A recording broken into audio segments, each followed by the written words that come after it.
Hi guys, Tembani Ndlovu here.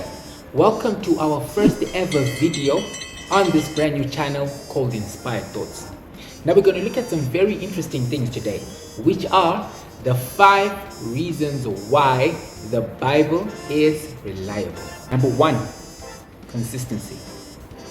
Now the Bible is the Word of God, but it didn't come from heaven as a whole book. It was written by 36 different authors from different places, at different generations, at different times, and with different occupations.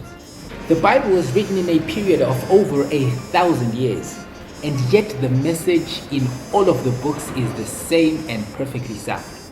Number 2, scientific evidence. Now, the people who wrote the Bible claimed to be inspired by the creator of everything.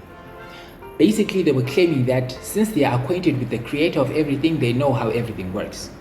A good example is in the book of Isaiah and Job, where the Bible claims that the earth is a sphere and it hangs on nothing. This has been proven today through satellite images and all kinds of information. Now, these claims were written in the Bible at around 700 BC, and some claim at around 1400 BC in the book of Job.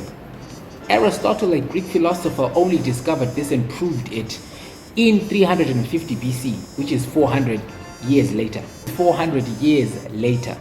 Secondly, the electronic configuration of water. Now, the Bible claims that Adam was given the responsibility of naming everything, and it says that what he named it was what it actually was. Let's look at Hebrew, for instance. Hebrew is the language in which these verses were written. Hebrew is the language believed to be the one used by Adam to name these things. Let's look at the Hebrew. The Hebrew word for water is mayim. M-Y-M. In Hebrew, it's a mem, a yud, and a mem.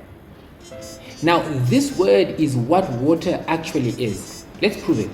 Take a drop of water and you continue zooming and zooming and zooming and zooming and zooming with a microscope. You'd get to a point where you see the actual molecule of water, which is 2 hydrogens and an oxygen.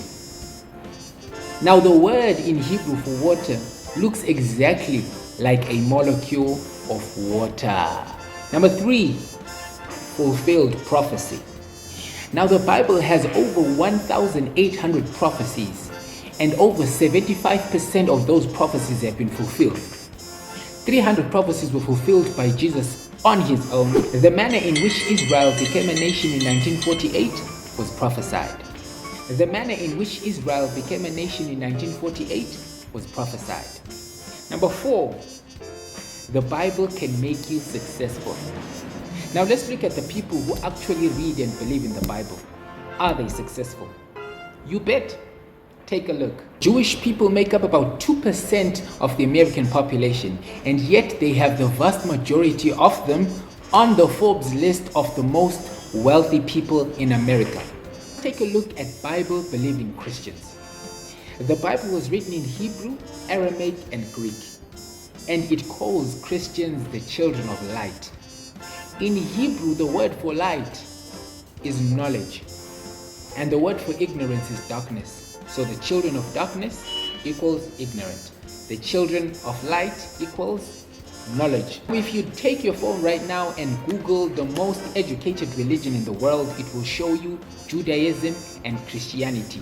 Judaism is the most educated religion by percentage because there are so few, while Christians are the most educated religion by number, and a lot of them go further with their studies than any other religion.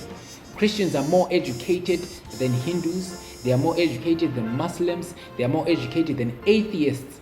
I mean, come on. In the book of Joshua says that if you are to follow all the principles in this book, you would be successful. So when it comes to logic and scientific thinking, Christians are the leaders. Number 5, the entire history of modern day science is hinged upon the belief in God the Creator, just as the Bible said.